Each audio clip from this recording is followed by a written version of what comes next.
ইতিহাস গড়লেন বিশালগড় থানা। অভিযুক্তদের পক্ষে জামিনদার হলেন খোদ থানার এসআই বাবু। তাতে অনুমান করাও যায় একজন পুলিশ অফিসার কত টাকার বিনিময়ে ম্যানেজ হতে পারেন। সেখানেই থমকে থাকেনি সেই গুণধর অফিসারের কাণ্ডকীর্তি। আইনকে বৃদ্ধাঙ্গুষ্ঠী দেখিয়ে এক পর্যায়ে ক্ষমতার অপব্যবহার করে রাতের আধারে 3 যুবতীকে অ্যারেস্ট করে নিজে বীরত্ব জাহির করলেন। দীর্ঘ সময় যাবৎ থানা চত্বরে তাদেরকে বসিয়ে রাখেন সেই পুলিশ অফিসার। বিষয়টি নিয়ে ইতিমধ্যেই থানা চত্বরে দেখা দিয়েছে তীব্র গুঞ্জন। সেই বিতর্কিত পুলিশ অফিসার হলেন এসআই প্রসেনজিৎ দাস।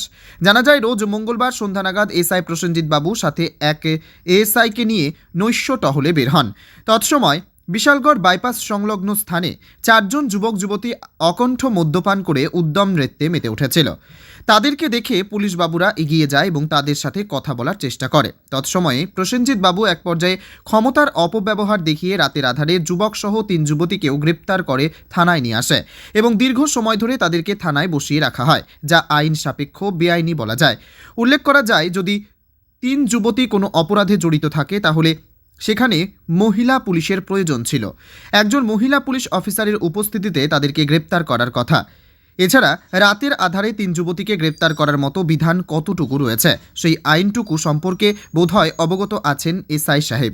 শুধুমাত্র অর্থ রোজগারের ধান্দায় যেন দিশেহারা হয়ে ওঠেন অফিসার বাবু।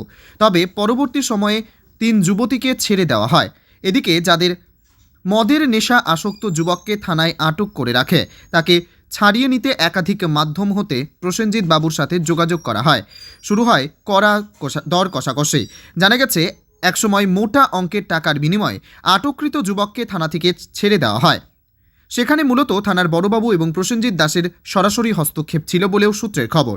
দীর্ঘ নাটক মঞ্চস্থ করার পর রাত আনুমানিক 10:30 নাগাদ থানা থেকে ছাড় দেওয়া হয় অভিযুক্ত যুবককে। তবে বিশালগড় থানা পুলিশের এহেন ভূমিকায় নিয়ে যেন সর্বত্রই নিন্দার ঝড় বইছে।